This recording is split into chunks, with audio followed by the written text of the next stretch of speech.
फिर से हाजिर हूँ नए टॉपिक के साथ। हमारा जो नया चैप्टर चल रहा है वो चल रहा है पशुपालन एवं दुग्ध उत्पादन में पशुधन का महत्व। आगे हम चर्चा करें इस चैप्टर के बारे में। उससे पहले हम थोड़ा सा पीछे की क्लास में जाएं तो हमारा जो मेन पॉइंट था पशु प्रबंधन या पशुधन का प्रबंधन। इस पशुधन प्रबंधन में हमने स्टार्ट में बात करी थी कि अपन पशुधन जो है पशुओं का जो मैनेजमेंट है वो कौन कौन से क्षेत्रों में कर सकते हैं, किस प्रकार से कर सकते हैं। तो पशुधन प्रबंधन जो था हमारा मेन जो पॉइंट था पशुधन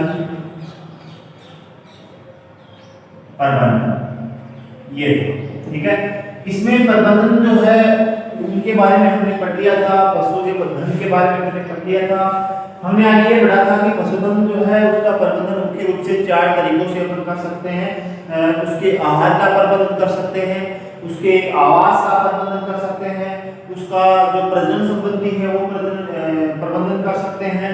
इसके अलावा जो पशु है उसका स्वास्थ्य जो है उस स्वास्थ्य की देखभाल या उसका जो मैनेजमेंट है वो कर सकते हैं। तो पशुधन प्रबंधन में मुख्य रूप से 4 पॉइंट हैं, के अलावा बहुत से मैनेजमेंट हैं उनके बारे में हम आगे चर्चा करेंगे। तो पशुधन प्रबंधन में पहला जो पॉइंट था पशु आहार प्रबंधन। पशु आहार प्रबंधन ये पॉइंट हमने पढ़ लिया। उसके बाद में हमने पढ़ा पशु आवास प्रबंधन। किस प्रकार से ये पॉइंट पढ़ लिया हमने, किस प्रकार से उसका आवास का प्रबंधन किया जाता है, उसका आवास किस प्रकार का होना चाहिए, कहां पर होना चाहिए, क्या उसमें व्यवस्थाएं होनी चाहिए, क्या उसकी आवश्यकताएं जो वो होनी चाहिए, इसके बारे में हमने पढ़ लिया। इसके बाद में पिछली क्लास में हमने पढ़ा था तीसरा जो मैनेजमेंट है वो था पशु प्रजनन प्रबंधन। ये भी हमने पढ़ लिया कि किस प्रकार से जो पशु हैं उससे नई संतति उत्पन्न करते समय या प्रजनन संबंधी जो बातें हैं वो कौन कौन सी हमें ध्यान में रखनी चाहिए, किस प्रकार से सावधानियां रखनी चाहिए, किस प्रकार से योजना के अनुसार जो प्रबंधन है कार्य है वो करना चाहिए। तो ये पॉइंट हमारा कंप्लीट हो चुका। अब चौथा जो प्रबंधन था उसके बारे में पढ़े तो वो था पशु स्वास्थ्य प्रबंधन।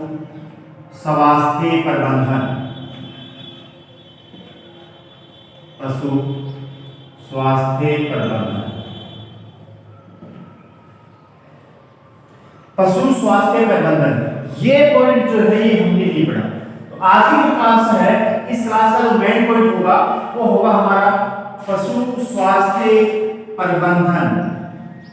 पशु स्वास्थ्य प्रबंधन मैनेजमेंट का मतलब आप समझ में रहे हो। स्वास्थ्य का क्या, हम बोलते हैं कि पशु स्वस्थ है, पशु का स्वास्थ्य खराब है, पशु का स्वास्थ्य अच्छा है, पशु का स्वास्थ्य बिगड़ने लगा है, पशु का स्वास्थ्य सुधरने लगा है। तो ये स्वास्थ्य जो है ये क्या बला होती है ये हमें पहले समझना होगा। उसके बाद में यदि हमें स्वास्थ्य का पता है कि स्वास्थ्य जो है वो क्या चीज होती है उसके बाद हम अच्छे से मैनेजमेंट जो है वो कर सकते हैं। तो स्वास्थ्य का जो अर्थ है वो क्या होता है, सीधी सी भाषा में हम जाने तो पशु जो है उस पशु का शरीर जो है वो अच्छे तरीके से कार्य करना स्वास्थ्य कहलाता है। सीधी सी परिभाषा। अपन थोड़ा सा इसमें विस्तार से देखें, उसमें थोड़ी सी गहराई अपन ले तो पशु जो है उस पशु का मानसिक, सामाजिक और शारीरिक इन तीनों का जो संतुलन है वही क्या कहलाता है, उसका स्वास्थ्य कहलाता है। समझ में आ रही है बात। पशु का जो स्वास्थ्य है या जो स्वास्थ्य है अपन अकेले स्वास्थ्य की बात कर रहे हैं, केवल पशु की बात कर रहे हैं, प्रबंधन की बात नहीं कर रहे। अपन केवल और केवल जो फोकस है हमारा वो है हेल्थ पर, स्वास्थ्य पर। स्वास्थ्य का जो अर्थ है वो है कोई भी जो जीव है ना उस जीव का शारीरिक, मानसिक और सामाजिक। यहाँ पर सामाजिक का अर्थ होगा कि जिस परिवेश में वो पशु रह रहा है, जिस परिवेश में जो जीव है वो रह रहा है, तो उस जीव का सामाजिक, शारीरिक और मानसिक तीनों संतुलन क्या कहता है, उसका स्वास्थ्य कहलाता है। यदि इनका तीनों का संतुलन ठीक है तो स्वास्थ्य अच्छा है। ये तीनों में से एक भी जो व्यवधान है इसमें भी, या तीनों में किसी भी एक के कारण जो संतुलन है वो बिगड़ रहा है, तो उसका स्वास्थ्य जो है वो क्या हो जाएगा, खराब हो जाएगा। अब अपन बात करें पॉइंट पे आए, पशु स्वास्थ्य प्रबंधन कि पशु जो है उस पशु का शारीरिक, मानसिक और सामाजिक संतुलन बनाए रखने के लिए हमें किन किन बातों का ध्यान रखना होगा, हम किन किन सावधानियों के साथ पशु जो है उसका स्वास्थ्य जो है वो अच्छा रख सकते हैं, उसका जो मैनेजमेंट हम कर सकते हैं, प्रबंधन जो है अच्छा किस प्रकार से कर सकते हैं। तो उसमें सबसे पहले जो ध्यान रखने वाली बात ये है कि जिस परिवेश में पशु रह रहा है वो पशु क्या होना चाहिए, जो आवास है, वो जो परिवेश है वो क्या होना चाहिए, क्लीन होना चाहिए। बाय द वे, यदि फिर भी कोई पशु जो है वो किसी के संक्रमण में आकर और बीमार हो गया, तो उस पशु को अन्य पशुओं से तुरंत क्या कर देना चाहिए, अलग कर देना चाहिए, और विशेष जो चिकित्सक है उसकी जांच जो है, उसकी सलाह जो है उसके अनुसार उसका इलाज जो है वो करना चाहिए। तो पहले जो ध्यान रखने वाली बात जो है क्या है, यदि पशु बीमार है तो उसे अन्य पशुओं से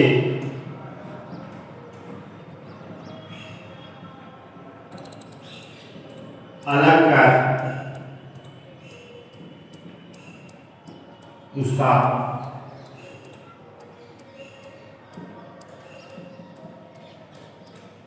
इलाज करवाना चाहिए। यानी जो पशु बीमार जो पशु है उस पशु को तुरंत उस समूह से क्या कर देना चाहिए, अलग कर देना चाहिए, ताकि अन्य पशुओं में बीमारी जो है वो ना फैले। इसके अलावा हमारे पास जो पशु समूह है उसमें निश्चित समय अंतराल बाद उसमें टीकाकरण होना चाहिए। विशेष टीके जो लगाए जाते हैं समय के अनुसार या वातावरण के अनुसार, वो टीके जो है वो लगातार लगने चाहिए। तो पशुओं में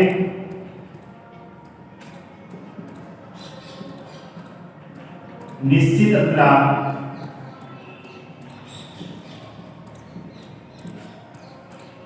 टीकाकरण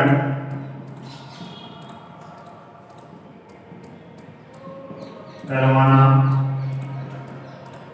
चाहिए, ताकि यदि तो कोई बीमारी है उस बीमारी का संक्रमण हमारे पशु पर नहीं है। क्योंकि ये जो टीके हैं ये क्या करते हैं, शरीर के अंदर रोग प्रतिरोधक जो क्षमता है वो बढ़ाते हैं और विशेष रोग जो है उसको नष्ट करने के लिए सहायक होते हैं। इसके अलावा हम किस प्रकार से प्रबंधन है वो कर सकते हैं, पशु कोई बीमार है उस पशु के लिए जो चारा है वो और पानी के जो बर्तन है वो अन्य पशुओं से क्या होनी चाहिए, अलग होनी चाहिए, परमानेंट जो है वो उसी के होनी चाहिए। दूसरे पशु के जो बर्तन है वो काम में नहीं देने। तीसरी जो सावधानी है वो क्या है, बीमार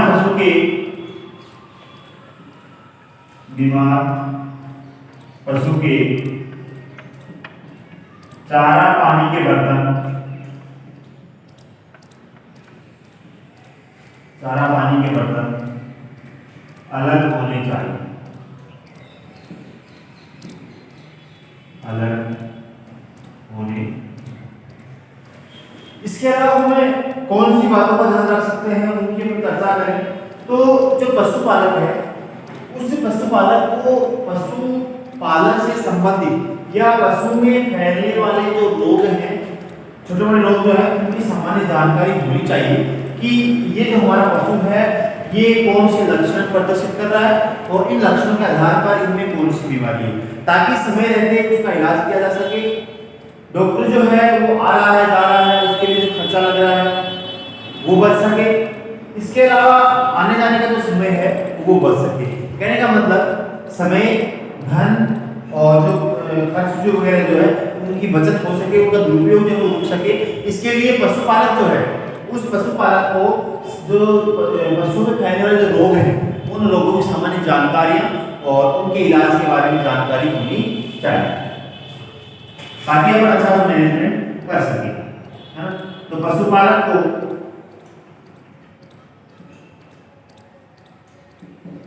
पशुओं में फैलने वाली विभिन्न बीमारियों की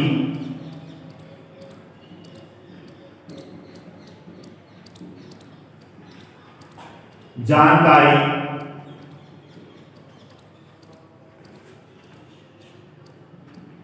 होनी चाहिए ताकि समय,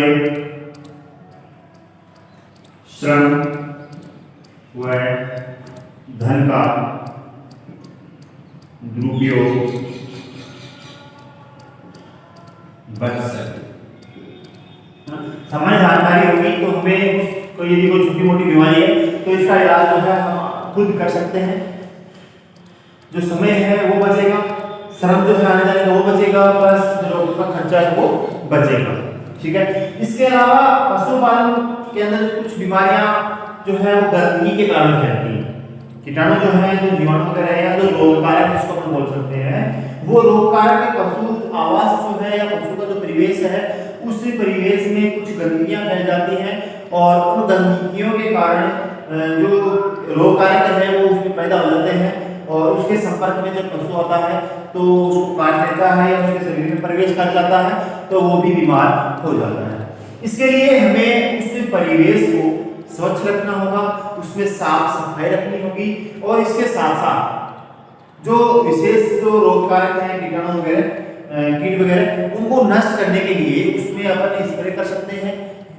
जैसे फिनाइल है तो उसका स्प्रे जो कर सकते हैं, जो कीटाणु या जो रोगकारक है उसको रोकने में या नष्ट करने में सहायक होता है ना। तो जो आवास है, पशु आवास में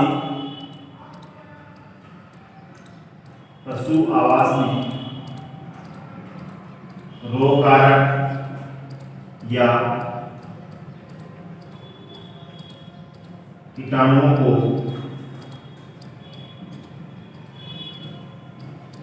रोकने के लिए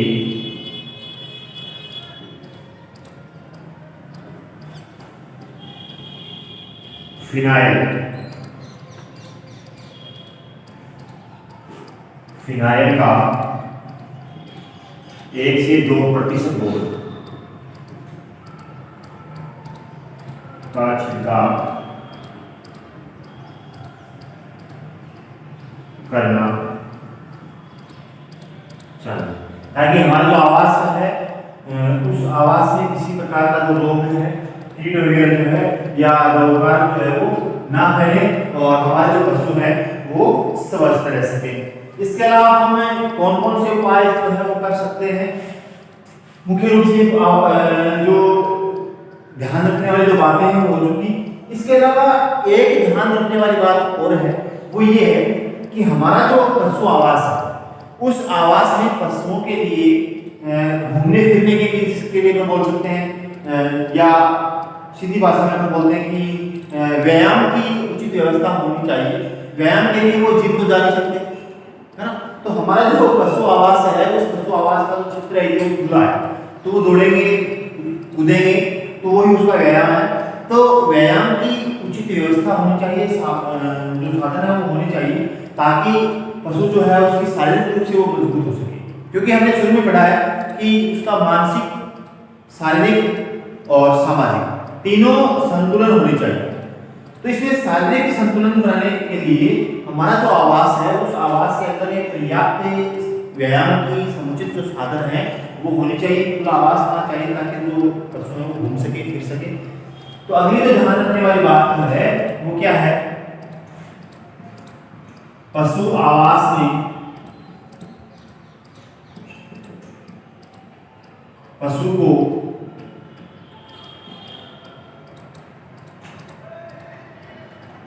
व्यायाम के समुचित साधन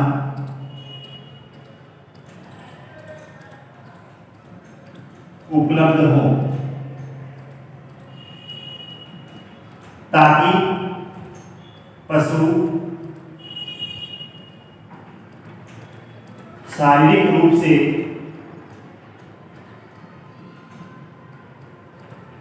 स्वस्थ बना रहे।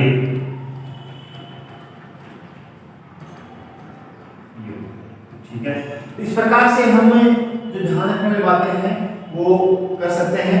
ये पहले ध्यान रखने वाली बात होगी, ये दूसरी, ये तीसरी, 4 नंबर, 5 नंबर और 6 नंबर। तो इन बातों का ध्यान रख के पशु प्रजनन जो प्रबंधन है, स्वास्थ्य प्रबंधन जो है वो अपना अच्छे से कर सकते हैं।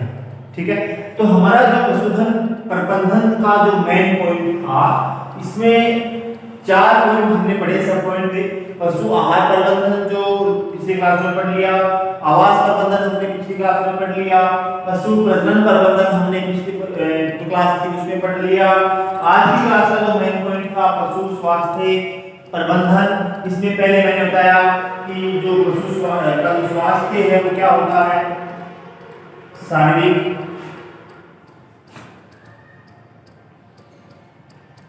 प्लस मानसिक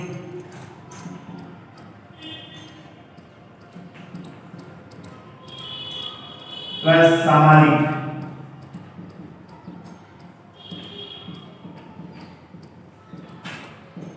संतुलन, इन तीनों का जो संतुलन है वो क्या कहलाता है, स्वास्थ्य कहलाता है। एक पशु को स्वस्थ रखने के लिए या उसका स्वास्थ्य का जो प्रबंधन है वो करने के लिए हम किन किन बातों का ध्यान रख सकते हैं, कौन कौन से तरीके या कौन कौन सी सावधानियों द्वारा अपन उसका अच्छा मैनेजमेंट कर सकते हैं, इसके बारे में हमने पढ़ा कि भाई जो पशु है यदि वो बीमार है तो उसको हमारा जो आवास है, जो पशु का जो समूह है या अन्य जो पशु हैं उन पशुओं से अलग कर देना चाहिए। और समुचित जो डॉक्टर है, जो डॉक्टर है या जो डॉक्टर है या जो पशु चिकित्सक जो है उससे उसका इलाज करवाना चाहिए। दूसरी सावधानी आप ये रख सकते हैं कि हमारा जो आवास है जिसमें पशु रह रहे हैं उन पशुओं में निश्चित वातावरण के अनुसार या निश्चित समय के अनुसार जो टीके लगते हैं जो विशेष से रोग को नष्ट करने के लिए आवश्यक होते हैं, वो टीकाकरण जो है वो लगातार होना चाहिए। ये हो गया। इसके बाद में यदि पशु को बीमार है तो उसके लिए जो बर्तन अपन काम में लेते हैं, चाहे वो चारे के बर्तन हो चाहे वो पानी के बर्तन हो, वो उस पशु के क्या होने चाहिए, अलग होने चाहिए। अन्य जो पशु है वो उसके संपर्क में नहीं आना चाहिए ताकि वो बीमार नहीं हो। इसके अलावा जो पशुपालक है उसको पशुओं में फैलने वाली जो विभिन्न बीमारियां हैं उनकी कुछ जानकारी, सारी जानकारी भी नहीं हो तो कुछ जानकारी जो है वो होनी चाहिए। कौन सी बीमारी है, उसका क्या इलाज हो सकता है, ताकि समय रहते उसका इलाज किया जा सके, डॉक्टर के पास जाने के और आने का जो समय वो बच सके, ज्यादा भागदौड़ या श्रम नहीं करनी पड़े, धन का जो दुरुपयोग है वो नहीं। ये सामान्य जानकारी होगी तो अच्छा मैनेजमेंट होगा और इसके साथ साथ समय, श्रम और जो धन है उसकी भी बचत होगी। इसके अलावा पशु का जो आवास है उसमें रोग कारक या जो कीटाणु है उनको नष्ट करने के लिए प्रतिदिन फिनाइल का 1 से 2% घोल है उसका छिड़काव करना चाहिए ताकि जो कीटाणु को पैदा नहीं। इसके अलावा जो आवास है उसमें पशु के व्यायाम की समुचित व्यवस्था होनी चाहिए ताकि वो शारीरिक रूप से मजबूत हो सके, स्वस्थ रह सके और उस अच्छा उसका जो मैनेजमेंट है वो हो सके। आज की जो क्लास है उसमें हमारा मेन पॉइंट पशु प्रबंधन, इसमें 4 डॉक्यूमेंट थे वो कंप्लीट हो चुके हैं। नेक्स्ट जो क्लास होगी उसमें हम पढ़ेंगे दुग्ध उत्पाद जो कौन कौन से हैं और उनका क्या महत्व है। तब तक के लिए धन्यवाद।